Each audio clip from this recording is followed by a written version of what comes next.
चिड़िया घर में वो रहता है, बहुत जोर की टक्कर मारते होते हैं, एक छोटा और एक बड़ा। अच्छा, और कोई हिंट? और जब मैं एक दफा उसके पिंजरे के अंदर वाला गया था ना, तो वो बहुत डर गया था। क्यों डर गए थे? कि मुझे लग रहा था। अब अम्मी से पूछो ना कि बूझे भी तो सही ना अम्मी, क्या है वो? अम्मी क्या है वो? ना ना ना ना, 2 सींग होते हैं ना, एक आगे होता है लंबा और पीछे वाला इतना छोटा होता है, यानी ऐसे आगे पीछे सींग होते हैं।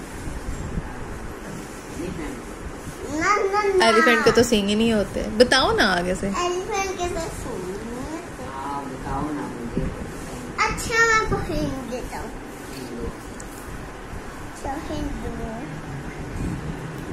कई रंगों में होता है ना, सफेद भी होता है, काला भी होता है, लेकिन पाकिस्तान के जू में सफेद वाला है।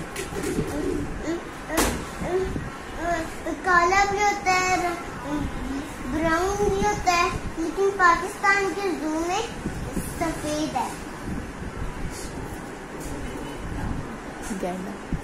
गेंडा होता होगा। अब आप पूछो।